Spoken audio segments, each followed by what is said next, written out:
Isso aqui foi a aula da semana passada. Lembra que o bobão que vos fala aqui, eu apresento, eu faço um feedback da aula passada, tá bom? Para a gente saber quem não veio ver e quem viu vai observar.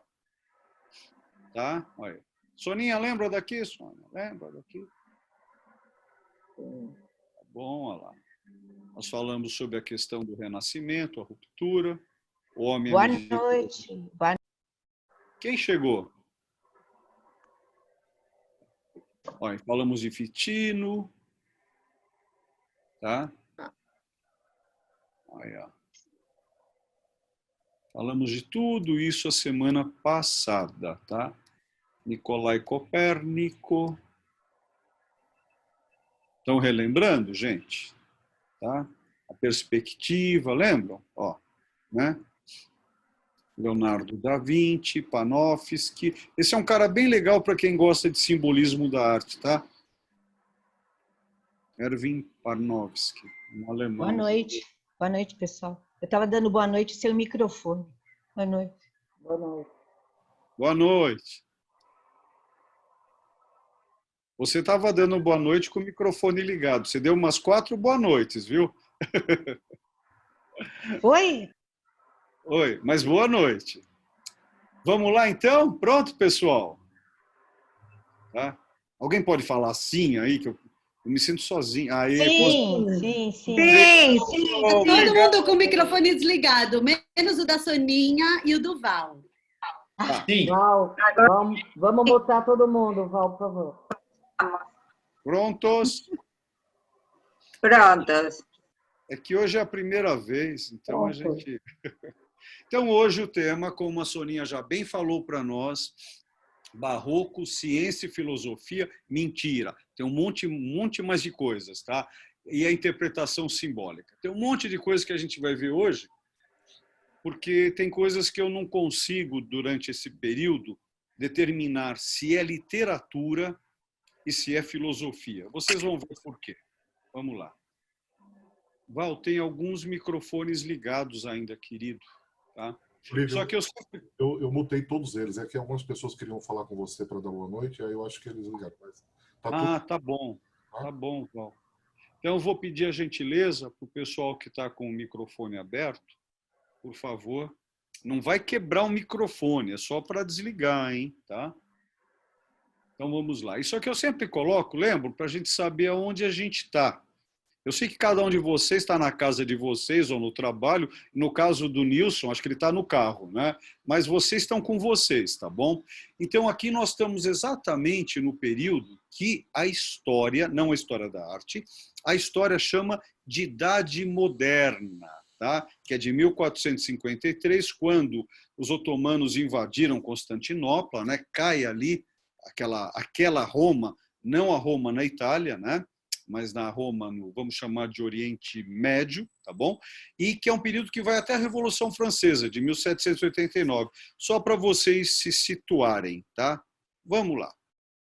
O Barroco foi um período do século XVII demarcado por revisão dos valores renascentistas, o que nós acabamos de ver, o que nós vimos na aula passada, o que nós já passamos também no Arte como Referência 1 e 2, tá? Com isso, criando uma nova observação sobre o mundo, assim, modificando a visão da política, da religião, da ciência, da literatura, da filosofia e da arte, tá bom? Esses 6 tópicos. Eu vou juntar um pouquinho a literatura com filosofia, porque elas se confundem um pouco, porque você tem um literato, um escritor, que ao mesmo tempo, por ele ser literato, ele escreve sobre filosofia, então ele caminha nas áreas. Por exemplo, Francis Bacon, por exemplo, William Shakespeare, tá? Basicamente, a questão que acontece no Barroco contra o Renascimento é uma questão de espírito, portanto, espiritualidade e razão.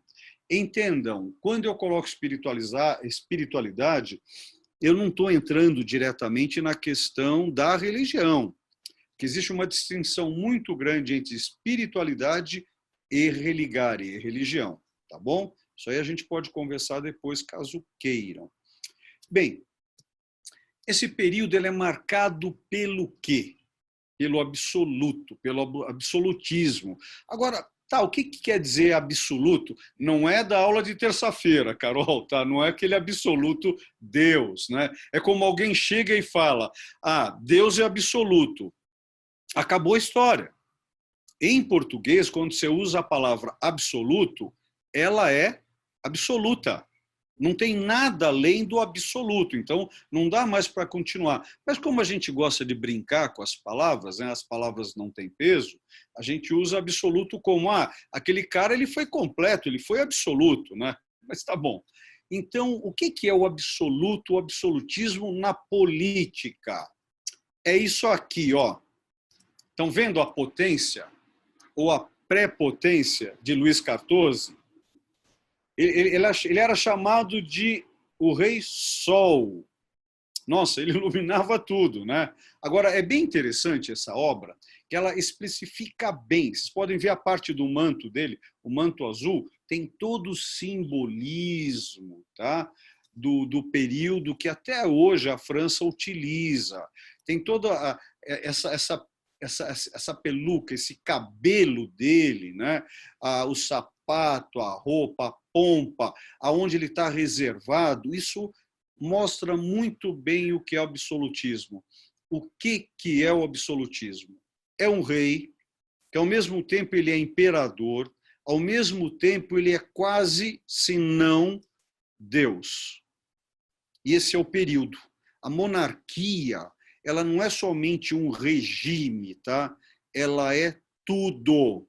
E quem é o monarca? Sou eu. Quem é o rei? Sou eu. Eu sou eu, Luís XIV, não Olívio, tá? Então ele é tudo. Esse é um período de absolutismo. Olha que coisa forte, né? Para mim pega muito forte isso, tá? Pois bem, aí acontece a Contra-Reforma. Eu saio da política agora, que nós já entendemos que a política é o quê? Ela é absoluta. Aí, de repente, tá? Soninha, pode deixar o teu som ligado? Deixa ligado o teu, aí você vai falando junto quando você quer. Tá?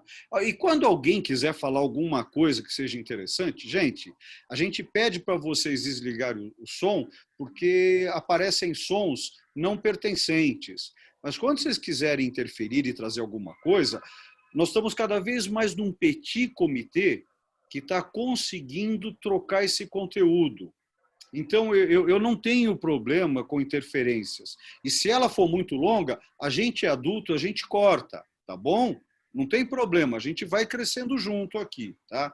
Então, esse absolutismo, de repente, ele vai ser cortado contra a reforma. Agora, se a gente tem contra a reforma, eu não sei se vocês lembram o que é a reforma, né? Então, se houve a reforma, tem que ter a contra-reforma. Nós falamos da reforma a aula passada, porém, a reforma está aqui, né? De Martin Luther, né? Lembram do Martin Luther King? Lembram dele, tá? Né? Que foi assassinado? Ele tem o nome de Martin Luther, que é aqui em português, né? Português Brasil, Martinho Lutero. Acho que alguém gostava muito dele, colocou no diminutivo para se apaixonar por ele, tá? Então esse cara cria as 95 teses que ele não aguentava mais com que a igreja, olha só que legal. Portanto, essa reforma foi feita por causa de quê? Porque a igreja vendia indulto. O que é o indulto aí? Sendo bem simples, vendia passagem, vendia entradas, sabe? Para o mundo do além. Isso é muito complicado, era caro isso, imagina. E até hoje, dependendo de quem, uma pessoa chega e fala, olha, eu vou maldizer você e vou fazer um sinal para que o demônio te leve. Tem pessoas que se levam por isso, né? E dependendo da religião, isso vai levar a pessoa até uma briga, né? Então a reforma foi contra isso, tá? E aí, no momento, se estabelece essa contra-reforma, a igreja, portanto, existe uma mudança de pensamento, e nós já falamos bastante dele, ele vai aparecer daqui a pouquinho pouquinho, daqui uns 15 minutos, um artista que nós vamos falar hoje, que já falamos dele, mas hoje nós estamos cada vez mais nos concentrando, né? Nós vamos falar agora de São Jerônimo, lembra? Hierônimos, século V, VI, que fez aqui não é Viviviele Gatai, não, tá? É Vulgata, tá bom? Ficou legal a tradução ali do Viviviele Gatai, né? Então, a Vulgata, por que Vulgata? Ele traduziu direto do aramaico hebraico para o latim. Lembram que até eu falei para vocês? Daí que Adonai virou Deus em latim, de I, tá? A palavra mesmo. Adonai, não Elohim, que daí já seria a segunda parte, porque a primeira parte do Gênesis tem um determinado nome de Deus. No Bereshit, né, a segunda Gênesis, né, tem um outro nome de Deus. Isso tem todo um estudo sobre isso. Um dia a gente pode se debruçar um pouquinho sobre o Bereshit, que é bem interessante.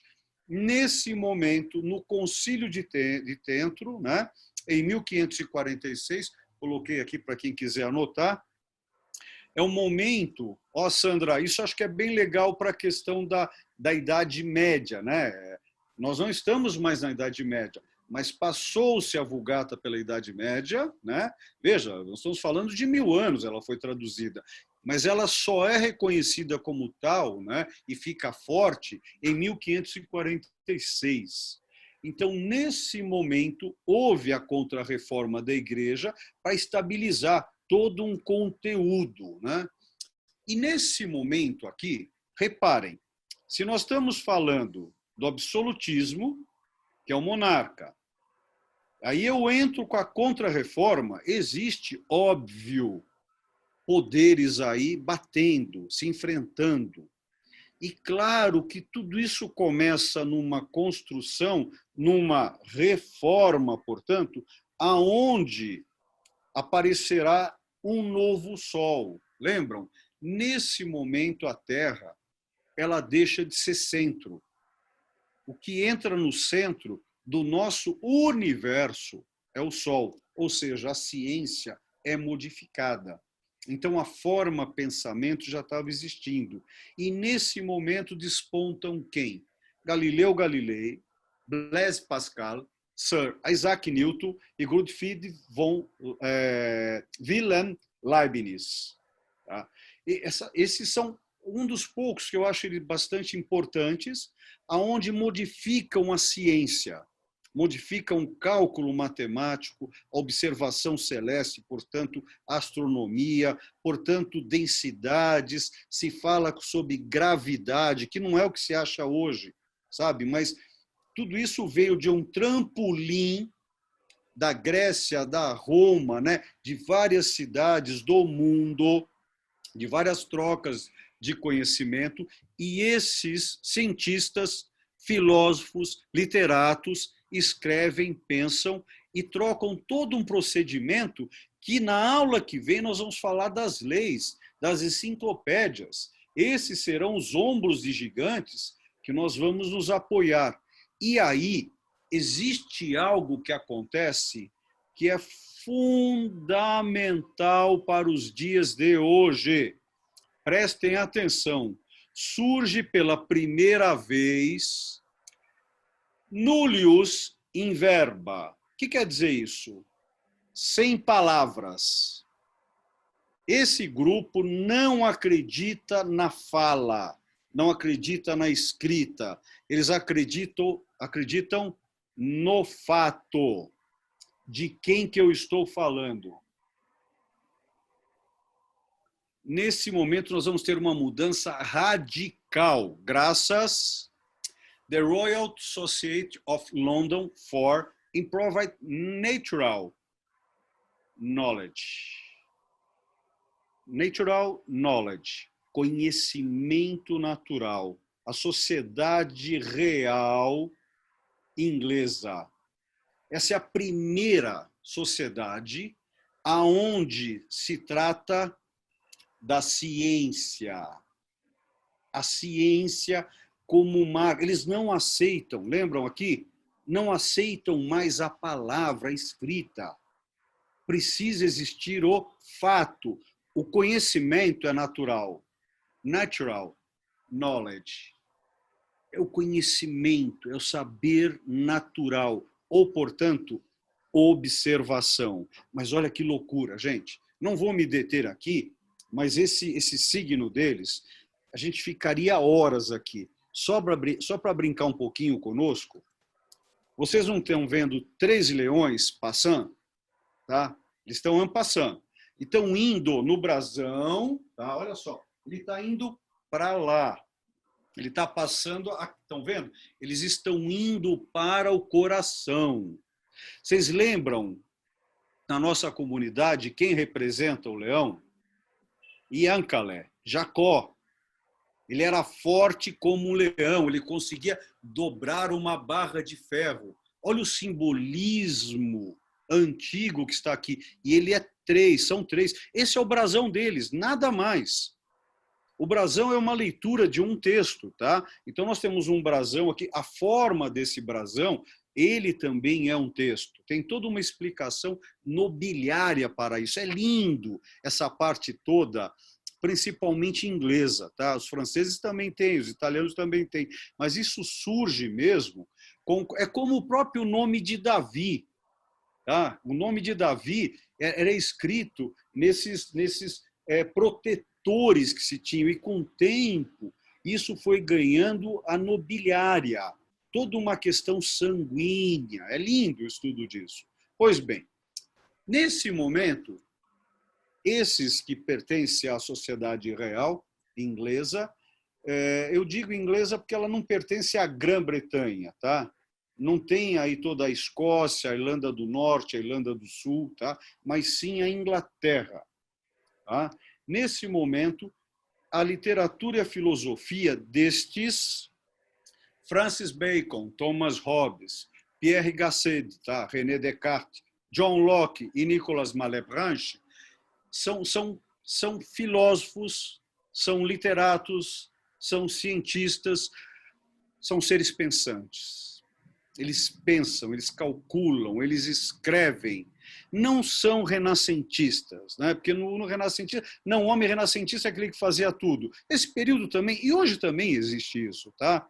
Mas só que quando a gente fala na história, os homens, né, os seres renascentistas, é que mistura-se um monte de coisa, e a gente não tem tanto conhecimento quanto hoje. Hoje você tem pessoas que são técnicos em computador, que fez filosofia, que vende arte para pagar as contas, é um monte de coisa, é um complexo. E aqui, a mesma coisa. Tá? Nós temos isso proporcionalmente ao período existente, pelas técnicas que se tem naquele período. Tá? E aí, de repente, nós vamos entrar aonde a nossa referência, o vermelho, e o azul e o amarelo. Do que eu estou falando? O que é esse amarelo, azul, vermelho? São as 3 cores básicas, que serão muito bem usadas. E lembro a vocês que essa sociedade ela foi embasada por tradições secretas e ocultistas. Tá? Você tem a Frama Fraternitatis, a Frama Fraternitatis, que é de 1612 1614, ela tem por troca a Sociedade Rosacrucis, que deu a base com a Flama Fraternitatis para formar aqui a sociedade real. Então, todo tem um místico, porque o que esses homens de ciência faziam? Revelavam as coisas, revelavam, recebiam e revelavam. Eles eram o que, basicamente? Alquimistas. O próprio Sir Isaac Newton, nos 3 últimos anos da vida dele, o que ele escreveu? Escreveu sobre alquimia. Então, a questão é identificar o que acontecia. Então, quando você tem o vermelho, o azul, o amarelo, era a trituração, o trituramento. Tá? Quantas pessoas foram mortas para conseguir fazer o vidro ficar vermelho? Porque não se sabia que era o óxido de ferro. Achava-se que era o sangue humano. Em 1614, teve um alquimista alemão que descobre o quê? A cerâmica, que os chineses já tinham desde o século IX. Né? Então, imagina, naquela época, você comia, os nobres comiam em que tipo de prato? Prato de estanho. Estanho era limpo, interessante, mas era escuro. Que tipo como você manipulava a comida? Comia-se com colher. Né? Então, você tinha uma faca, você comia com colher ou com a mão. Nesse período que Erasmo, da cidade de Roterdã, ele lança, né, o livro de Boas Maneiras. Né? É tipo assim, quando estiver comendo em grupo com os seus comensais, jamais cuspa na frente dele, mas sim do teu lado. Olha só, isso era o modus na época. O guardanapo surgiu quando? Porque você limpava a boca no ombro, depois no antebraço, e um dia alguém tirou a manga e limpou. E aí que vira o guardanapo. Né? Quando que surge o garfo de 4, de 3, de 2? Né? Quando surge uma faca realmente à mesa? Isso tudo vai dando uma conotação de laboratório. Então, esses alquimistas foram criando esses apetrechos, tá? E claro que aonde você tem um rei Sol, um Luís XIV, ele quer todas essas condições. Vocês viram como ele está vestido, né? Então começa a se pedir um ritual à mesa. De onde veio esse ritual? Da religião, do sacrifício. Isso depois, com o tempo, veio para a mesa, que nós chamaríamos hoje de boas maneiras, tá? Então, quando você vai num jantar com nome na mesa, tá? De onde você sai com a parte das ferramentas? Que tipo de copo você pega primeiro? Né? Já tem uma ordem quase que pré-estabelecida ali, mas dependendo, né, você tem que ter esse conhecimento. Né? Deixa eu desligar aqui que tem alguém ligando. Será que é a Carol que está ligando? Então, tem um telefone aqui tocando. Então, quando aparece o vermelho, o azul, o amarelo, que são as cores básicas, que já se falava naquela época de cores básicas. Então, veio da alquimia. Veio porque se criou um sistema. Então, guardem esse nome, tá? Sociedade Real. É muito importante isso, tá? E aí, nós vamos entrar agora no que a Soninha gosta. Tá, Soninha? Esse é um dos caras que eu sou fascinado por ele, tá? Alguns vocês reconhecerão. Alguém conhece esse bigodinho aqui? Alguém já viu ele? Alguém ousa chutar quem é esse cara? Chuta alguém aí, não vai chutar o aparelho que quebra, tá? Esse é o Nicolas Poussin, é um pintor filósofo francês. Eu trouxe 3 caras hoje, tá? Um francês, um italiano e um de Flandres, que ao mesmo tempo lá era Flandres e era Holanda, tá? Esse cara eu adoro ele porque ele é um pintor filósofo. Ele sempre traz para nós os mistérios e a pintura dele eu acho espetacular. Olhem isso, tá? Eu já mostrei uma vez esse trabalho aqui para vocês. Olha esse colorido, esse movimento. Nos reporta o quê? A uma Roma, uma Grécia, a uma Etrúria, né? Todo movimento, uma cor. Mas percebam essa outra obra dele. Olha, ao mesmo tempo, uma sensualidade. Como ele lida com cores básicas e consegue criar um movimento de sombra. Estão vendo o corpo dessa mulher maravilhosa? Não é que ela tomou sol na parte de cima, ela está mais escura. Não, é a sombra mesmo que ele criou. Olha que interessante, o branco, as crianças, todo... Agora, eu não... Oi? Oi, gente? Não, alguém sem querer abriu... Então, quando você vê os pássaros voando lá em cima, a mudança da cor das árvores, tá? É todo um simbolismo que por ele está sendo colocado importantemente. Percebam, olha, isso vocês já ouviram falar um monte de vezes. Qual o título dessa obra, gente? São 2 mulheres brigando na frente de um rei. E cada uma delas quer o seu filho. O que está acontecendo aqui? Salomão. Isso. Obrigado, Carol. Na hora que uma mulher quer um filho que não é dela. Lembra-se que ele chega e fala, então eu vou cortá-lo ao meio. Agora, vejam que interessante, como estão as mãos de Salomão, as duas colunas atrás de Salomão, lembrando que foi Salomão que construiu o primeiro templo. Então, nós temos Iaquins e Bós, força e manutenção, porque não adianta você ser uma pessoa forte. Tá? Eu não sei aqui quem já correu de moto ou de carro. Você chegar a uma velocidade de... Hoje, pegue o carro de vocês. Dificilmente um carro não consegue alcançar 100 por hora, correto? Agora, quanto tempo você consegue manter esse veículo a 100 por hora? Dificilmente hoje carros muito médio conseguem chegar a 150 por hora. E digo a mesma coisa, a questão não é chegar à velocidade, a questão não é ter a força, é manter a velocidade, é manter a força. Por isso são duas colunas, JB. Não é à toa também que essa é a marca de um whisky. De onde veio a história desse whisky, tá? Então aqui ele está trazendo para nós todo um simbolismo judaico-maçônico, onde ele transmite todo esse conhecimento. E temos à nossa frente aqui, na minha opinião, podemos discutir depois, do homem que trouxe a palavra para nós, Shalom. Porque ele conseguiu a paz. Então, talvez o nome dele venha por causa disso. Tá?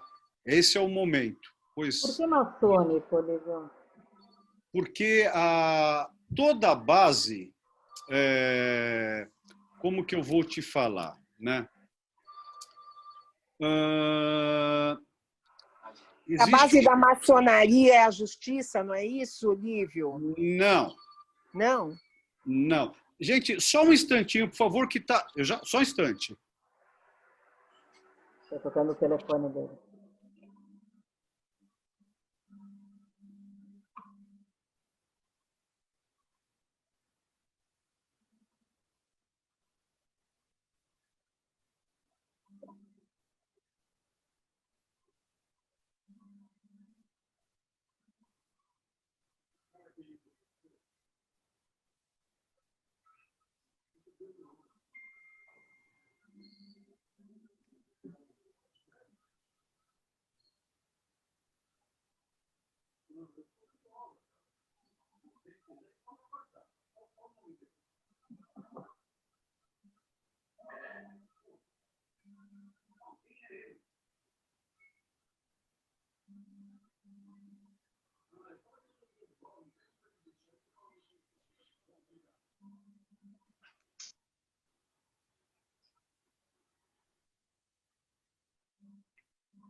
Gente, mil desculpas, é que o telefone não parava de tocar, era lá de baixo, que eu estou recebendo um documento, que eu estou fazendo uma petição judicial, eu tinha que receber o documento, tá? Me desculpem, tá? Então, alguém falou de justiça. Claro que é também... Faz aquele pêndulo, a história do pêndulo, né? Do equilíbrio, da justiça, Pera, ordem. você está jogando um monte de informação, tá? Pode ser pêndulo, pode não ser, pode ser justiça, pode não ser. É um complexo. Isso a gente precisa se debruçar sobre cada um desses signos e símbolos, tá? Mas por que Salomão aqui? Por que Nicolau Poussin trouxe isso? Quando Deus conversou com Davi, tá? Davi não pôde construir o templo porque ele tinha sangue nas mãos. Vocês lembram disso? Tá? Ele não pôde construir. Então, e mesmo quando o templo foi construído pelo filho dele, que não tinha sangue nas mãos, ele pegou um verme, sim? Esse verme que passava por cima das pedras e quebrava as pedras, porque não podia ter ferro na construção, porque ferro machuca, ferro é ruim. Tem todo um método para a construção do primeiro templo. Tem toda uma técnica, tem toda uma arte para isso, gente. Tá? Então, quando você vê o templo construído, tem todo um feedback, tem todo um conceito, tem toda uma narrativa, tem todo um ritual. Então, quando nós vemos essas duas colunas, tá? Quer ver que legal? Na porta da casa de vocês, sejam aonde vocês morem, não tem duas colunas para entrar? Tem uma porta. O que segura a parte de cima da porta? São 3 colunas? Meia coluna? São 2 colunas. Tá? Então, uma delas simboliza a força, Yakins, e a outra a manutenção da força, Boas. Lembram desses nomes dentro do judaísmo? Tá? Aí teria que se estudar o que cada nome está escrito em hebraico, entraríamos em gematria. Isso tudo é lindo. Então, quando ele traz isso, ele traz a construção do primeiro templo, da conversa com Deus, todos os cálculos gemátricos da construção que foram utilizados depois, proporcionalmente, para o segundo templo, que não foi igual o cálculo, tá? E aí foi destruído, e sabendo desses cálculos, dessas bases, tá? As igrejas tiveram por base isso, que não foi suficiente, mas aí sim, todas as catedrais têm por base o primeiro templo judaico. Todas as lojas maçônicas, todas têm por base os cálculos do primeiro templo. E aqui, Nicolas Poussin traz isso para nós. Vejam que interessante agora. Tá? Essa é a obra que eu mais gosto dele. Tá? Essa obra, Et in Arcadia ego. Eu estou em Arcádia, ele escreve. É o que está escrito ali. Oba, chegou o documento lá do tribunal, estou feliz. Tá? É que eu sou perito judicial agora, então estou fazendo documentos quanto à peritagem, claro, sempre no ramo da arte. Então eu estou no meio de uma peleja aí. Né? Então o juiz manda, você tem que preencher os documentos, demora meses e anos às vezes. Aqui você tem pessoas discutindo a respeito de algo que está escrito ali. E o que está escrito ali? Eu estou em Arcádia. Lembra onde era Arcádia? Arcádia era o ponto... Não lembra, Carol? É o ponto do âmago da Suméria. Então, aquele local... Olha a palavra Arcádia, arcano, arco, ars, arte. Olha o que ele está trazendo nessa obra para nós, que é o tema de hoje, Soninha. São esses segredos que estão por detrás dessa obra. Agora, se vocês repararem bem nessa mulher que está de pé, ela não parece uma mulher leonardiana? Tá? O formato dela, a roupa. Então, agora, eles estão conversando e apontando para esse jazigo. Então, tem todo um mistério sobre isso. As cores são misteriosas. O local, esse local existe. É um local de sacrifícios. Então, é isso que determinadas obras de arte trazem para nós. Tá? E aqui, nós saímos agora da França e vamos para onde? Vocês lembram desse cara? Esse cara, deixa eu ver quem é ele. Roberto Carlos? Não. Ele é, deixa eu ver quem poderia ser. É o Donald, não amigo do Mickey, não o Donald Mickey, tá? O Trump, será? Não, não é. Esse é o Mirezzi, tá? Michelangelo Caravaggio. Agora se preparem, que eu mostrei uma obra dele aqui. Agora vejam esse chiaro escuro. Olha isso, gente. Isso é loucura, não? Agora, reparem a asa do anjo. Esse é homenagem, eu trouxe... Francisco, você ainda está aí? Esse é o São Francisco, cara. Pintado por Michelangelo Caravaggio, tá? Não confunda Michelangelo com Buonarroti, tá? Que é outro. Tá? Estamos no período barroco. Depois, a gente entra na questão dos templos e da maçonaria para falar quanto à justiça, quanto a pêndulo, tá bom? A gente entra nesse assunto, caso você queira, tá? Então, aqui, eu quero que vocês percebam aonde está o ponto de fuga nessa obra, né? Lembra que nós falamos aula passada da perspectiva? Geralmente, eu diria que o ponto de fuga está ombra é sombra, né? Está no ombro do anjo. E para mim está no umbro, na sombra, naquelas, estão vendo aquelas linhazinhas ali? Para mim me chama muito a atenção aquela escuridão com aqueles supostamente água, né? Fios de água, mas esse cara ele consegue me transmitir uma potência entre a luz e as trevas que eu acho esplendoroso. Se preparem, ó. Olha isso. Por que que eu trouxe esse cara aqui hoje? Ele é o Jerônimo, escrevendo a Vulgata. Olha isso. Vejam o fio da auréola dele. Vejam a caveira, a luz que ela tem. Vejam de onde. Vocês estão vendo a luz? A luz, no caso, nossos observadores, ela está vindo da esquerda para a direita. Ela está lavando a obra, a luz. Aí o vermelho explode. Você consegue ver as páginas da Bíblia que ele está traduzindo. Você consegue ver que a pena dele é leve, a concentração sobre a obra. E ele está numa mesa com 4 pernas. Pô, mas, Olívio, isso é óbvio? Não. Poderia ser... Estou deduzindo ainda, hein? Estou deduzindo. Porque pode ser somente apoiada na parede.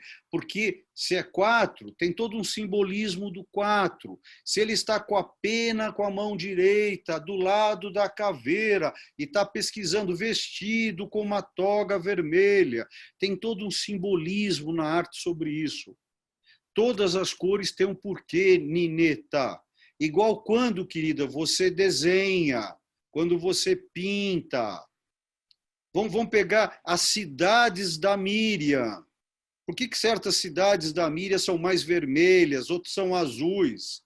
Pode ver as obras que a Míriam deu para o clube, são azuis.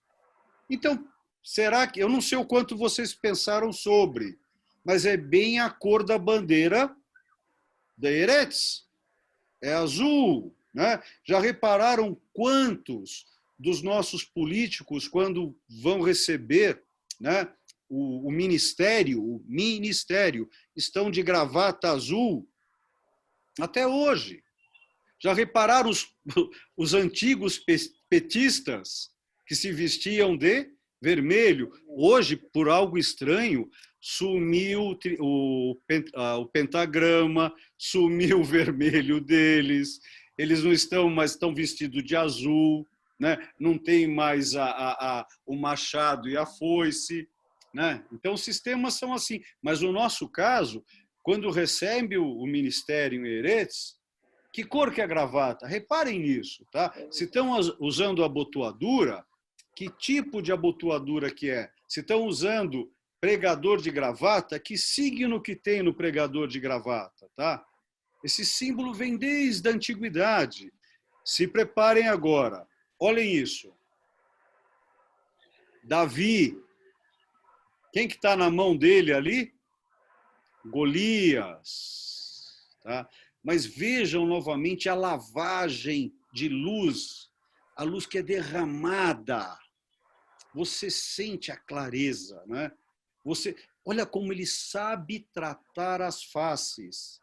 Percebam o olhar de Davi e como está essa cabeça decepada de Golias. O olhar sem alma. Isso, Carol. Faz a careta mesmo. Sem alma, ele consegue. Olha como esse artista, ele pegou esse tipo de trabalho que talvez nós vamos ter. Quem gostava dele, tá, desse artista, vários, tá? Senão só me debruçar aqui, vocês vão me matar que eu não vou parar de falar. Então, vários artistas beberam dessa fonte. O próprio Modigliani, quando pintava ou não os olhos, ele bebeu dessa fonte toda, graças ao seu avô, que infelizmente faleceu um ano antes do bar mitzvah dele. Mas o avô dele levou ele para a Kabbalah e levou ele para o templo das artes, os museus. Então, aqui, quando você vê uma obra dessa, você percebe todo o sentimento no semblante. Vamos lá. E esse aqui? Alguém sabe quem é ele? Alguém sabe quem é ele? Fala em voz alta, Nineta. Liga o som, pô. Você acertou, fala. Rembrandt. Isso! Tá vendo? Eu fiz curso de leitura de ouvido, eu consegui ler sua boca. Tá? Esqueci de... Perigoso, hein? Olha, você viu aí, ó. Então, olha que interessante, tá? Olha isso aqui. Né? Agora, percebam. Essa é uma das maiores obras que eu vi até hoje. Está no Rijksmuseum. É magnífico, é enorme. E o ponto de fuga aí está óbvio, né? Está no grande, na potência, né, da luz que vem a nós, né? Sáquia, a esposa dele, interessantíssima, né? Ele retratou ela muitas vezes. Um homem que, infelizmente, terminou a sua vida, não vou dizer na pobreza, mas terminou numa classe baixa, teve muita riqueza, pintava, fazia negócios com imóveis, comprava e vendia obras de arte. Foi um homem bem interessante. Agora, vejam que interessante aqui. O que nós, os judeus, achamos de Rembrandt? Ó, Nineta, presta atenção que foi você que viu que era ele. Ó. Eu preciso diminuir aqui. Ih, eu não vou ter como... eu não consigo ler tudo. Alguém pode ler para mim? Que eu não consigo tirar a imagem de cima. Eu consigo ler assim, ó. Nem a Rússia imperial, nem a Rússia dos soviéticos. Mas eu não consigo ler o resto. Leia. Nem a Rússia imperial, nem a Rússia dos soviéticos precisam. Eles não me entendem. Sou um estranho para eles e acrescentou: tenho certeza de que Rembrandt me ama. Marc Chagall, em 1922. Não é interessante o que o Marc Chagall achava da importância de Rembrandt? Olha isso, em 1922 ele cita isso. Agora, olha que interessante isso aqui. Esse eu consigo ler. Obrigado, viu, Boris? Por isso que eu chamei hoje, eu sabia que você ia ler o texto. Sempre que vejo um Franz Hals, vou fazer o quê, né? Sempre que vejo um Franz Hals, sinto vontade de pintar. Legal, né? Sempre que vejo um Rembrandt, sinto vontade de desistir. Max Liebermann. Lindo, não é lindo isso? Lembram do Max Liebermann? É um poeta, tá? Princípio do século passado. Olha que legal isso, gente. Tá? Agora, Jorge, como sempre, eu não posso... Lembra que eu falei que eu sempre vou trazer a nossa questão judaica aqui. Tá? Então, no caso, eu quero falar de 3 judeus desse período muito importantes, tá? Positivo e negativamente. Tá? Um deles que eu sou apaixonado, Jorge, é por Lúria, Isaac Lúria, ou conhecido por Ari. Tá? Ari, leão. Tá? O Lúria, ele que conseguiu, se hoje eu entendo de Kabbalah, não, eu estou sendo prepotente, se hoje o que eu entendo de Kabbalah, que eu consigo entender na minha pequenez, foi graças a Gershon Scholem, tá? Anos 40, anos 30, ele junto com Walter Benjamin, tá? Escola de Frankfurt, tá? Ainda mais em Israel, a cátedra que ele deteve, né? Quem ocupa a cátedra dele hoje, Carol, fala o nome dele, o que deu aula no MUB? Moshe Idel. Moshe Idel, tá? Então, vejam, se Moshe Idel ocupa a cadeira de Gershon Scholem todo esse conhecimento veio porque Lúria permitiu trazer para nós, pessoas que simplesmente observam, que não bebem do conhecimento original. Eu sou um observador. Foi por causa de Ari. Ele trouxe, tá, durante esse período, isso. Mas ele trouxe, na minha opinião, agora, Boris, tá, olha aí, ó, você vai gostar disso. Ele abriu tanto essa fonte, ele abriu tanto essa luz, que aí teve um homem, descendente, discípulo dele, de conhecimento, Sabbatai Tzvi, que chegou a um ponto de beber tanto essa luz que se achou o Messias, achou que era o Messias, que foi um problema e, ao mesmo tempo, muito interessante. Foi um problema, assim, no período do século XVII, ele ter achado que era o Messias, tá?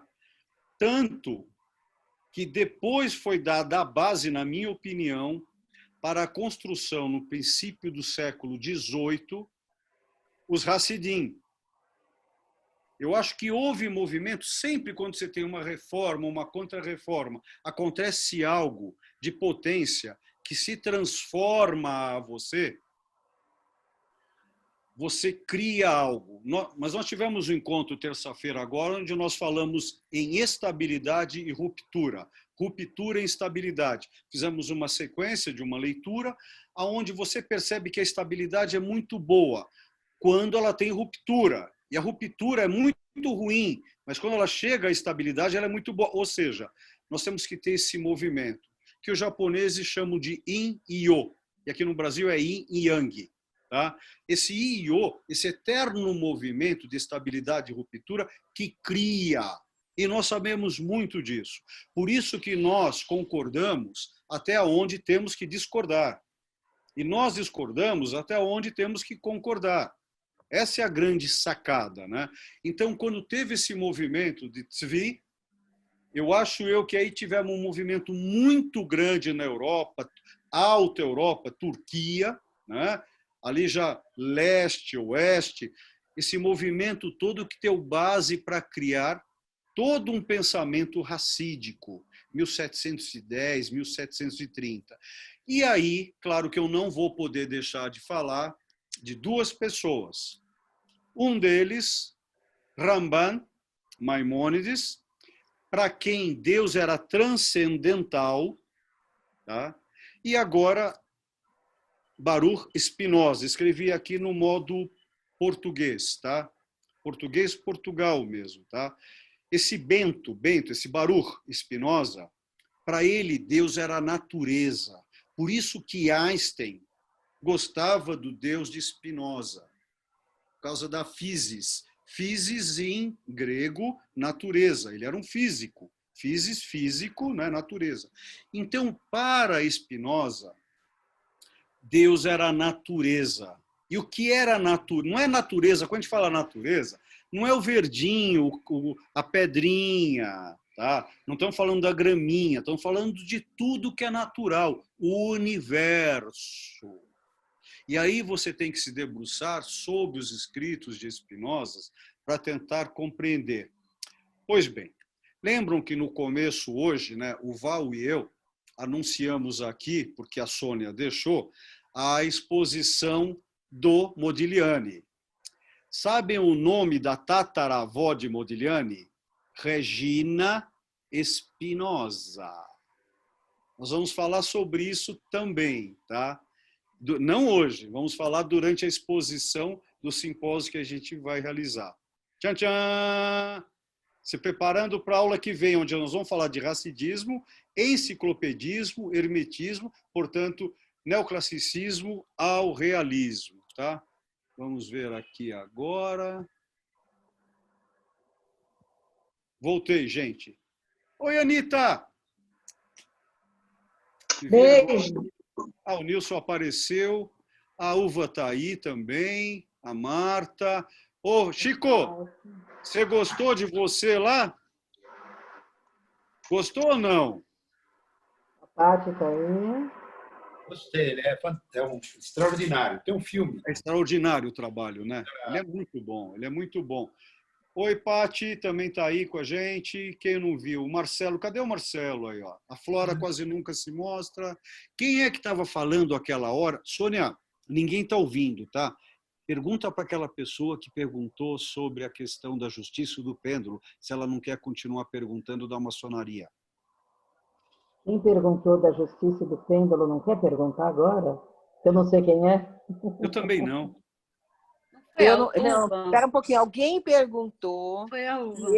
Não fui eu que fiz a pergunta. Eu falei Eu perguntei, você da comentou. justiça salamônica e tal, que é o tempo de Salomão, aquela história toda, se tinha a ver. Foi isso que eu Foram coloquei. vocês duas. Eu perguntei por quê. Uma perguntou e a outra rebateu. Por que maçonaria? Aí a Uva complementou. Olha que legal. A palavra maçonaria para nós, ela veio do português de Portugal, né? Que não é nossa palavra. E a palavra maçonaria de Portugal, ela veio direto do francês, tá? Maçon, que quer dizer martelo. Só que do inglês, o maçom, ele é Freemason, tá? Que é um outro. Aí já quer dizer uma outra colocação que na tradução, qual eu desconfio sempre, eu não acredito. Oi, Sasha, eu desconfio dos sinônimos, tá? Seria pedreiro livre. Então, talvez o Freemason, tá? Esse Mason venha do massa do francês, que quer dizer martelo e pedreiro, tá? Daí vem o nome maçonaria para nós. A maçonaria ela surge como tal em 1717, em termos de documentação. E quem preparou essa sociedade foi Elias Ashmole. Ele não chegou a viver para vê-la como tal, tá? Como tal, estou sendo bem maçom, para não vê-la como tal, né? Então, ela surge exatamente, os maçons se reúnem em lojas. De onde vem a palavra loja? Vem de alojamento, alojar, tá? Não se preocupe, tudo que eu estou falando aqui é permitido e é bonitinho, tá bom, gente? Então, quando os construtores de templo, no período da Alta Idade Média, olha aí, Sandra, isso é matéria para você também e é bem legal. Alguém está ligado o som e está dando uma reverberação de... Vou pedir para vocês fecharem os sons, tá bom? Está fazendo um xixi. Não está fazendo xixi, não.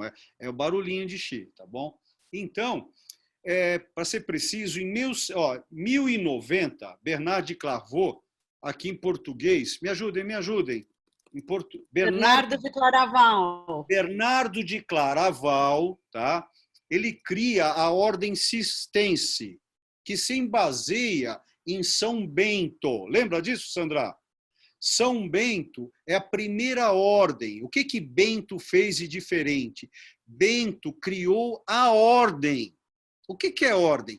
Levantar a tal horário, rezar em tal horário, comer em tal horário. Por isso que se chama ordem, tá? Por isso que a gente tem essa ordem no judaísmo, gente. A gente tem essa... Lembra, por que a gente tem a primeira brahá da manhã, que não pode abrir os olhos, não pode levantar o corpo? Que hoje a gente utiliza para não ter tontura. Os nossos sábios já pensaram nisso, né?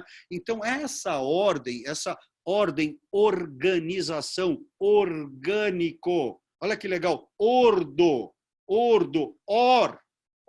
Então, mesmo, só que estamos falando em latim. Or não é luz aqui em ivrite, tá? Então, o or quer dizer o quê? Boca. E olha o formato. Or quer dizer boca em latim. Qual que é o formato da boca? A letra O, o círculo. Isso, Uvá. Então, esse é o simbolismo da ordem circular. Beberam? Pegaram a fonte? Tá? E dessa ordem, dessa organização, se cria as ordens, e aí vai de São Bento para Bernardo de Clairvaux, Bernardo de Claraval. Obrigado, Carol, obrigado. Bernardo de Claraval. Em 1090, ele cria a ordem de Cister, e ali cria-se com 7 homens em Jerusalém, aonde exatamente? Aonde? aonde Isaac seria sacrificado, aonde o primeiro templo foi edificado, aonde o segundo templo. Lá é criado a ordem do templo. Em 1100, por coincidência, 1100 Rai, 1118. Olha que legal, gente. Olha as coincidências. E nesse momento, eles estão numa estrebaria. Nessa época, lá era uma estrebaria, era um alojamento de cavalos. E lá eles se alojavam, e lá eles se reuniam. E lá, por serem construtores de templos, eles usavam os símbolos, tá, dessa Gebla. Sim? Então, o que vinha a ser? A maçonaria ela tem um esquadro que simboliza o quê? A matéria. Mede, ó, a matéria. E aí tem o compasso. O compasso mede o quê? A não matéria, o espírito. Primeiro grau, segundo grau, terceiro grau. Olha que legal. Esse é o simbolismo, tá? Então, por isso que fica tudo perfeito em ambas as colunas, né? Isso é bem interessante, esse simbolismo. Bem, então, claro que lá também a uva se utiliza o pêndulo. Tem um livro bem legal que vocês precisam ler, tá? O Pêndulo de Foucault, do Humberto Eco. Todos os capítulos são feitos pela árvore cabalística, tá? É muito legal. É muito legal. Esse meu livro original está emprestado para o Júlio Capobianco, tá com ele. Um dia eu pego, mas o Júlio é muito legal, acho que eu vou deixar com ele. Porque eu rabisco o livro todo, eu tenho mania de escrever no livro, tá? Não nos meus raros, mas alguns livros eu tenho 2, aquele que eu rabisquei e o que está bonitinho. Isso é coisa de quem tem toque. Bem, perguntas mais.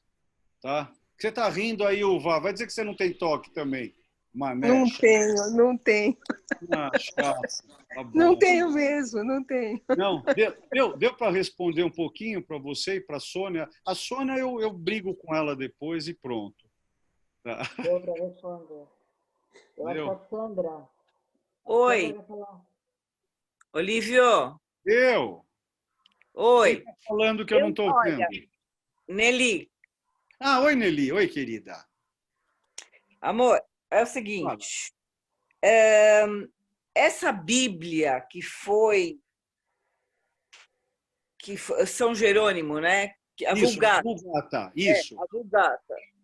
É o Antigo Testamento? É o Antigo Testamento. Não, é o Antigo e o Novo. Mas ele sim, para nós ele traduziu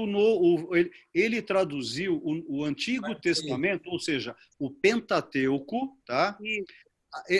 Lembra que tinha a Septuaginta, que foi traduzido para o grego? Ele não pegou do grego e pegou do original. Então, na hora que ele estava traduzindo, Nelly, aí esse cara, olha a sacada dele. Na hora que ele pega Adonai na tradução, ele acha um jeito de traduzir para o latim dii, que quer dizer dar, de. Por isso que Deus, aqui em português, é plural, porque vem de dii, que quer dizer dar, mas como ele deu, ele pôde dar tudo, ele é Deus. Ele dá tudo. Simples assim, tá? Isso foi no século V. É muito importante essa Vulgata, foi bem traduzida por ele. É claro que tradutore, né, é traire, né? A gente sabe disso. Eu sei por mim. É pelo aramaico, por isso que eu fiquei confusa. Mas agora lembra por que ela não é escrita toda em aramaico, ela é escrita no começo em aramaico, depois em hebraico. Por quê?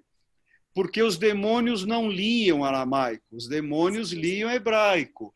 Então, eles não conseguiam entrar na Bíblia, né? Lembram? O demônio só entra na tua casa se você deixa ele entrar. Ele pergunta, posso entrar? Se você falar que pode, ele entra. Se você falar que não, ele não entra. Tá? Então, é o mesmo caso da Bíblia. Ela é escrita num idioma que não se sabe, aí eles não entram. Depois, o restante vem em ivrite. Oi? Uma coisa que assim me intriga, né? Fala mais alto, queridão, fala mais alto. Me intriga. Tem Você ficou chateado quando eu te acordei hoje, Boris? Fiquei, mas vou fazer o quê? Já acordou? Você já teve esse mau pensamento? Vou fazer o quê? Manda, querido, manda. Não, o que intriga é assim. Se você lê o hebraico, né, então você vai ter que, para Adonai, você vai ter um tetragrama. Tá? Correto. Então, você vai ter Yod, Rei, Vav, Rei. Que não é Adonai. E não olha é o que você está Adonai. entendendo. Não é Adonai. Você não tem um Dalet. Não tem. Agora, vocês estão entendendo ou se sem vergonha ele está querendo entrar? Olha só. Yud, Vav, Rei. Antigamente se escrevia assim, olha aqui para mim, gente. Yud, Rei, Yud, Rei, Vav. Quando ele criou o mundo, quando ele criou o universo, ele repetiu o Rei. Por isso que é tetragramaton. Se ele não tivesse criado, era só ele. Aí ele falou, isso é muito louco. Aí ele falou, com a fala dele, ele cria o universo, e aí o Rei se levanta. Por isso que é escrita de 4, e por isso que nós temos 4 pontos cardeais. Mas entra mais, Boris, você ia entrar mais, não ia? Fala mais. Vai. Ia entrar, né? Então, da onde surge, né, a palavra Adonai? Porque você não lê. Boa. Da onde Quer surge ver que legal? Adonai? Porque de onde vem Elohim? Elohim é mais fácil de entender. Mas é lindo. Elohim é mais fácil de entender. Porque Boris, os 72 nomes. Sim. De onde vem tudo aquilo, cara? Sim, então, é como... Então, é por aí. Então, até agora eu não consigo... Elohim eu entendo do jeito que eu leio. Tá. Eu faço a minha leitura. Tá. Porque em algum momento, né, o Deus judeu, o Deus hebraico, aramaico, né, o primeiro falado, né, é El. E, olha, puta, que filho da mãe que você tá. Olha, para quem estiver aqui conosco, que não for da comunidade, eu preciso explicar uma coisa. Nós, judeus, não podemos pronunciar o nome sagrado. Tá? O nome sagrado é essa que o Boris bem colocou, esse tetragramaton. Isso aqui é um nome que nós não devemos pronunciá-lo. Por quê? Porque é um nome sagrado. Ele é um nome que cria. Não devemos falar esse nome no vão. Não é em vão. Não devemos falar esse nome no vão, no vazio. Ele só poderá um dia ser pronunciado numa necessidade de criação. Então, daí nós temos outros subnomes que são tão importantes quanto... que você tem e que você vai ter em algum momento, em algum texto alquímico, né? Você vai ter a palavra abracadabra, porque você vai ter... Quando eu falo, eu crio. Isso. Te odeio. Não é muito, mas eu te odeio. Vai dormir. Mas vamos voltar. Então, aí você tem... Aí é mais fácil de compreender. Porque se você E você acha que eu até hoje entendi isso claramente, cara? É complexo. Eu só achei a origem de uma palavra hoje em latim, que eu falei hoje para vocês. A palavra boca. Boca. Oros. Hã? Oro. Não, em latim. Em latim, oráculo. Latim. Porque or para nós é luz, né? Outro dia um colega meu veio trazer a palavra em copta de Horus, que é outra Horus coisa. é outra coisa. É Horus outra, é outra coisa. Aí você vai pegar... Claro que Horus ele foi morto em 12 partes. Né? Aí a irmã e mulher dele, olha isso, a irmã e mulher dele juntou. Aí foi criado... Não, aí... Bem, tá bom. Então, vai, tá bom. Eu acho que a Sandra quer E aí, comentar alguma fala, coisa, Sônia. me parece. Sandra, você quer comentar alguma coisa? Tira o som. Você tá mudo. Pronto. Agora Está me sim. ouvindo? Sim. Eu queria perguntar por que Você não falou... quer mais? Pode perguntar, Sandra. Por que você falou que todas as catedrais e lojas maçônicas têm como base o cálculo do primeiro templo de Salomão? Por quê? Que cálculo é esse? Como é que se reflete nessa criação das catedrais? Estou imaginando as góticas, né? Isso, tá. O cálculo é muito simples. Você acha isso, tá? Uhum. No Velho Testamento, tá lá isso. É simples. Você acha simplesmente. Agora, a tua pergunta, eu acho que ela é mais profunda ainda, né? Olha, eu estive lá amanhã e foi muito legal, porque eu fui lá amanhã e tomei um vinho e estava muito bom. Opa, eu estou tendo algum problema com o tempo. Então, quando a gente fala que existe uma medida para a edificação de uma catedral, lembra, é chamado de catedral porque tem a cadeira do bispo. E esse bispo que tinha o conhecimento que, na época, esse bispo era o Papa. Era a cadeira do bispo Papa, Papa Pai. Né? Então, essas medidas... tem um sonzinho aí. Essa medida é a medida, olha que loucura, a medida de todas as coisas. A catedral... Fulcanelli. Você já ouviu falar nele? Não. Anota aí, por favor. Fulcanelli. Você vai procurar o Mistério das Catedrais. Tem traduzido pela Emos em português. Não é tão bom. Você, acho que como historiadora medieval, você deve gostar de francês, não é? Então, eu prefiro que... Eu acho que se você puder ler em francês, é melhor. Tá bom? Porque ele escreveu em francês e ele diz a mística que ele foi o último alquimista. E um amigo dele foi Louis Pouvet, tá? Que deu a base para o realismo mágico. Esse livro, ele trata... e tem um outro livro chamado Mansões Filosofais. Tá? É tudo do Fulcanelli. Ou seja, esse cara não existiu para ter escrevinhado esses livros, tá bom? Mas ali você vai entender... Não, ali você vai medir o porquê que a catedral tem que ter uma medida certa. Te respondendo diretamente, ao mesmo tempo, não. Né? A catedral é um livro de pedra. Lembrando que o nome do primeiro Papa era Simão. Pedro. Simão. Aí, quando ele conversou com Deus, ele virou Pedro, que é masculino de pedra.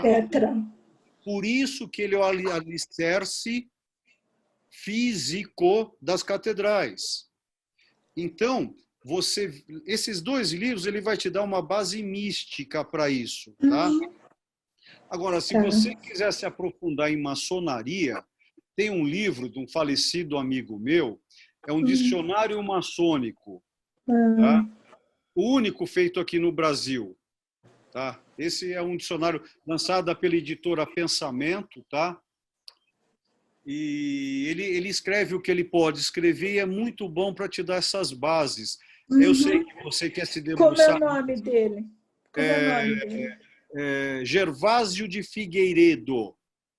Joaquim Gervásio de Figueiredo. Tem mais dois outros nomes. Espera um pouquinho. Mas já está bom. Joaquim Gervásio. Eu lembro do RG dele. O RG dele é 2030. Tá bom. Ô, Nilson, para sua de rir memória é aí, irritante. Mané. Para de rir aí. Sua memória é irritante. É uma coisa fora do comum ouvir o Lívio dar essas dicas com nome, sobrenome, editora. Que isso? Nada, aqui tá tudo escrito aqui do lado. Eu estou fazendo vocês me perguntarem isso, tá, gente? Você gosta de humilhar as pessoas, viu, Olívio? Isso não se faz. Ô, Jorginho, boa memória tem dois lados, Jorge. Porque você lembra de muita coisa e também não esquece das coisas ruins, cara. Então, é bom isso. Dois lados, cara. É complicado, é. O Pauwels não é aquele que escreveu Despertar dos Mágicos? Ah, e olha só, olha que legal. Boris, eu não sei, hoje eu estou meio assim, eu estou te vendo diferente, você está meio colorido. Tá meio... Ele tem que dormir antes, entendeu, Olívio? É importante que ele durma antes. Ah, então dorme sempre e a gente te acorda, pode deixar. O filho da mãe do Jorge... Não estava. O Jorge. O Boris está trazendo para nós... lembram desse livro, Despertar dos Mágicos, dos anos 60? Louis Pouvet e Jacques Bergier. Lembram? Não? Pô, vocês precisam ler esse vocês todos têm que ler esse livro. O Despertar dos Mágicos. E acreditem em tudo que está ali. Tem que ler. É muito legal. É muito legal. Sabe? Obrigado, Boris. Bem lembrado, cara. Esse é sensacional. É uma loucura até. Qual é o autor? Jacques Bergier e Louis Pouvet. Louis Pouvet ele escreve um livro falando mal de Georges Ivanovich Gurdjieff, do Quarto Caminho, que eu falo sempre dele, lembram? Tá? Vocês querem ver um livro que eu estou lendo atualmente? Querem ver? Eu já volto. Ele lembra 500 títulos, é editora. Na hora que ele falou editora... É humilhante, juro por Deus. Você compactua comigo? Obrigada. Tá dando para ler ou tá ao contrário? Conversas com o diabo. Conversas com o diabo. Pietr Demianovich Ouspensky, tá? É um russo. Aqui ele fala, olha só que legal, ele fala de um livro do Velho Testamento, desculpe, escandinavo. Aí Deus foi conversar com Adão e Eva, que eles tinham tido, que eles só poderiam ter 6 pares de filhos. E eles tiveram 12. Então, quando Deus vinha conversar, Deus benzia os 6. Os outros não. Esses outros pares de 6 viraram os demônios. Olha que coisa isso, gente. Olha as histórias. Não é louco? É uma Bíblia escandinávia. E eu estou lendo esse livro que quem escreve esse livro é o demônio. Mas é bem legal a história. É bem legal. O demônio, né? Rodrigo, vou ler isso aqui, ó, ver se você gosta da sugestão. Não, olha que sem vergonha! O grau poético. Olha, mostra o livro. Ah, esse eu gostaria de ler. Mas põe mais perto da câmera. Não, ele tem Você que conhece falar esse pra ele livro? aparecer. Já ouviram falar o grau poético? Eu não. Eu escrevi esse livro em 2006. Eu demorei... É um livro de 100 páginas. Eu demorei 9 anos para escrever. Ele é todo cabalístico. Tem a ele é só... Olha, você vai gostar, Sandra. Ô, Nilson, que sem vergonha! Olha, depois...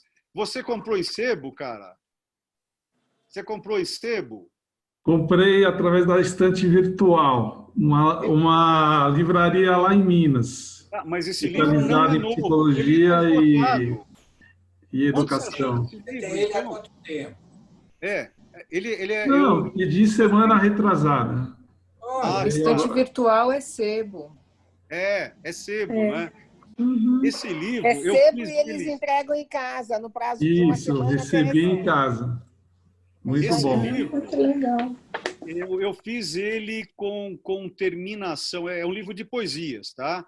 Mas é poesia cabalística, onde todas as letras no livro todo são contadas. É igual o toque que tem a uva. Todas as palavras são contadas.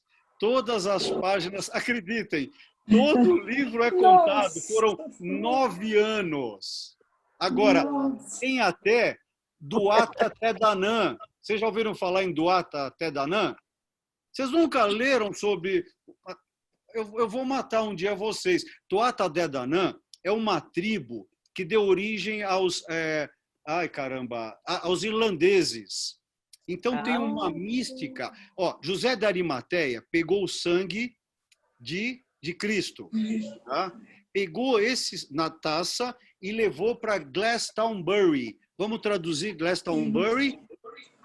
Glastonbury, cidade do cálice de vidro, tá? Então, nesse local ele levou o Santo Graal. Ali foi edificada a primeira ordem do Santo Graal, tá? E ali teve uma mistura de conteúdos celtas, irlandeses e escoceses. Tá bom, aí vocês me matam, vai, tá bom. Nilson, bacana, cara. Desfrute que tem muita coisa aí, cara. É bem legal, bem legal. Eu adorei escrever esse livro, ó. Eu ainda não era tão acadêmico assim, mas tá bom. Bem, e aí, Que ano gente? você escreveu, Olívio? Esse eu editei em 2006. Editei pela universidade que não existe mais. Uma universidade que tinha por base a psicologia. Era lá no Ipiranga. Ai, cara. São Marcos? São Marcos. São Marcos. Estudei lá. Quem estudou lá? Eu. Paty, você estudou lá? Olha só, eu trabalhei lá uma época, porque o reitor de lá vem as coisas. O reitor de lá era meu amigo e a gente escrevia poesia juntos. Então, um dia eu estava com esse livro pronto e nós editamos por lá. E eu lancei no MUBI. Bateu o recorde, gente. Nunca venderam tanto livro de poesias assim. Aí depois eu tive que dar de presente todos, porque eu não consegui vender mais. Qual foi o último que você escreveu? O quê? Qual foi o último que você escreveu? O último que eu escrevi foi um livro de poesias com um colega na USP também. Já estou com um livro pronto de poesias para editar, mas eu estou no meio de 2 edições, Boris. Um sobre o Walter Levi e sobre o Modigliani. Só que o do Modigliani eu quero ele... Walter Levi, pintor? Pintor. Eu tenho com esses 2 livros prontos. E tem um livro meu de ocultismo, mas esse eu ainda não estou no momento de lançá-lo. Estou falando espiritualmente, eu não estou preparado ainda. Sabe, é tipo o artista que cria, os artistas presentes aqui sabem, né? Quando não está na hora de vender a obra, sabe? Eu ainda não estou preparado. Tem título? Tem. Mas é oculto. Tem. Um dia eu posso... Vocês aguentam mais 1 minuto só? Só mais 1 minuto, tá? Eu aguento. Vai ele buscar o livro. Ô, Jorge. Sim. Aquilo que você postou outro dia lá no grupo sobre Esse é o livro, ó. Era a filha que amamentou o pai, era isso? Sim. Agora se preparem que vocês vão ver uma coisa, para quem gosta de arte. Tá? Ó, esse é o primeiro labirinto que se conheceu. Tem por volta de 25 mil anos, tá? Ó, é um livro de poesia e arte, onde ele está todinho manuscrito, ó. Estão vendo? Ó, Só que é uma linha que vai de página para página, ó. Ai, que lindo que é isso. Ó. Aí deixa eu ver onde é que tá. Ó, estão vendo? Ó, Uhum. tá? Esse é um dos meus livros noturnos, ó. Agora, o que que eu faço? Ó, eu vou pegar uma... Pronto, eu peguei a palavra livro. Eu escolhi 144 palavras e quebrei as palavras, tá? Essa palavra livro, ela surge no latim em 1036, como tal. Depois a gente acaba, senão vocês me matam, tá bom, gente? Ó, livro, libre, liber, casca de árvore, casca para escrita, escrita que tem que ter suporte, suporte na árvore, árvore da vida, vida, liberdade, liberdade, liber, liberal, livre, livro, o livro liberta, libertador, liberador, libero, desprender, desprendido, libertos, libido, libido, vontade, vontade de ser livre, leve, sem peso, peso, libra, equilíbrio, equilibrium, de existir, existir com vontade, vontade é realizar, realizar com peso, peso com contrapeso, contrapeso balancear, constelação da balança, constelação de Libra, constelação junto das estrelas. Estrela tem luz própria como a liberdade, liberdade de compor, compor a escrita, escrita como libido, libido de verdade, verdade de vontade, vontade de ser livre, livre como um livro, livro, livro como livre. É assim que eu vou fazendo as minhas poesias, tá? E aí tem a palavra medo, a palavra paciência, a palavra gula. Eu pego a palavra da origem e vou quebrando, tá? Isso você faz de noite, Olívio? Isso eu faço de noite. Então tá. Às vezes eu tenho meus gaps aí, sem namorada, sozinho, triste, isolado. Ai, que dó. Aí eu fico escrevendo. Eu tô precisando de um gap desse, que eu escrevo alguma coisa um dia. O quê? O quê? O quê? Quem sabe se um dia eu tiver um gap desses, eu escrevo alguma coisa. É legal, é legal. Escrever é muito bom, gente, é muito louco. Mas esse, Boris, eu ainda não estou preparado para soltá-lo, sabe? Esse ainda O Boris estava me falando sobre aquela pintura que uma vez eu mandei. O que você gostaria de saber, Boris? Eu fiquei pensando, né? Porque é uma coisa assim, eu escrevi para você. Tá? No próprio... Eu sei, eu vi que você me escreveu. Depois eu perguntei para o Olívio e o que ele falou. Ele disse que parece que esse pintor era um... Você se lembra, Olívio? Está lembrado do assunto? Estou sim. Que a gente falou que tinha Eu prefiro não lembrar. O Olívio disse que talvez não seja exatamente essa interpretação que foi dada no texto, que a pessoa era um pervertido, o pintor era considerado um pervertido para a época, tá certo? Então, para a época. Para a época. Hoje também eles seriam tanto quanto pervertidos. Essa questão de... É que, no caso, a questão do Jorge ali, o texto que ele enviou, né? Foi um amigo dele que enviou para você, não foi, Jorge? Exato, foi exatamente. Então, ele queria saber a procedência. Então, quando eu fui atrás como um acadêmico, né? Pesquisar. Eu não consegui fechar, e aí era uma pessoa que fazia esse tipo de análise, né? Então, Jorge, é um complexo tudo isso. É como um amigo... Eu tenho trabalhado muito com a comunidade para fazer expertise, para fazer levantamento. Eu vivo disso, gente. Eu pago minhas contas com isso, né? Então, essa semana um amigo meu... Desculpe, eu só não quero falar o nome, tá? Me trouxe uma coleção bem bacana e eu não tenho condição de fazer o levantamento, porque se eu tenho conhecimento, eu tenho. Se eu não tenho, eu não tenho. Não tenho o que fazer. Claro. Só que eu achei 2 caras, Jorge, que eu não confio. Não por não ser da comunidade. Eu não confio nos caras E falei para ele, olha, eu tenho 2 pessoas que fazem isso, mas eu não quero que eles entrem na sua casa.